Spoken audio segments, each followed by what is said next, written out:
এই অভ্যুত্থানকে আমরা বলেছি ছাত্র নাগরিকের অভ্যুত্থান। 15 বছরের ফ্যাসিস্ট আমলে সকল নির্যাতিত মানুষ একত্রিত হয়ে রাস্তায় নেমে এসেছিল এবং এই সকল নির্যাতিত মানুষের মুখে একটাই দাবি ছিল, শেখ হাসিনার পতন চাই।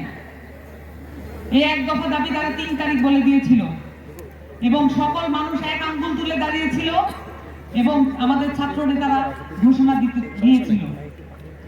এবং আমাদের এই নতুন বাংলাদেশে আমরা বলছি নতুন, কিন্তু আমাদের পুনর্গঠনের কাজ বাকি আছে। আমাদের দরকার সংহতি। আমরা পুনর্গঠনের জন্য এগিয়ে যাচ্ছি, কিন্তু আমাদের সামনে অনেক বাধা আছে। আমরা মনে করি সকলে মিলে এই সংহত অবস্থায় আমাদের প্রতিরোধ গড়ে তুলতে হবে।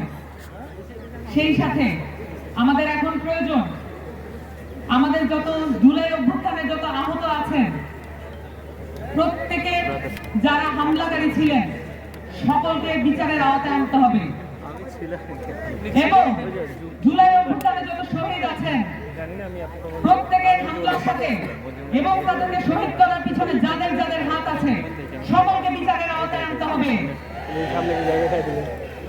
আওয়ামী লীগকে দল হিসেবে এবং তাদের রাজনৈতিক পরিচয়ে তারা কেন এই ধরনের গণহত্যার সাথে সামিল ছিল, এই বিচারের কাঠগড়ায় তাদেরকে দাঁড়াতে হবে, তাদেরকে জবাব দিতে হবে।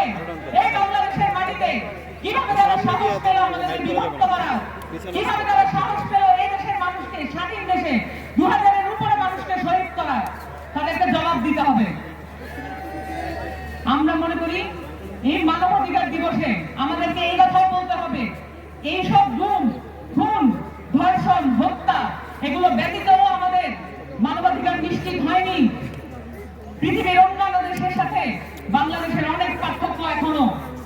আমাদেরকে এখনো ন্যূনতম মানবাধিকারের জন্য লড়াই সংগ্রামে নিয়োজিত হতে হয় এবং ন্যূনতম মানবাধিকারের জন্য, ন্যূনতম ভোটাধিকারের জন্য এখনো রাস্তায় নামতে হয়, জীবন দিতে হয় আমাদেরকে এখনো। আমরা আমাদের সংগ্রামী এই জাতিকে আর কতদিন সংগ্রাম করতে দেখবো? আর কতদিন আমাদের নির্দোষ ভাই বোনদের রাস্তায় হত্যা হতে দেখবো?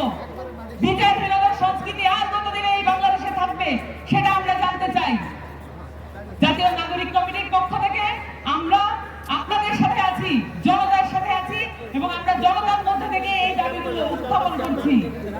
আমরা চাই দল হিসেবে এবং যারা ব্যক্তি হিসেবে এই ধরনের গণহত্যার সাথে জড়িত ছিল তাদেরকে বিচারের আওতায় আনতে, আন্তর্জাতিকভাবে এবং বাংলাদেশে শেখ হাসিনাকে বাংলাদেশে ফিরিয়ে আনতে হবে।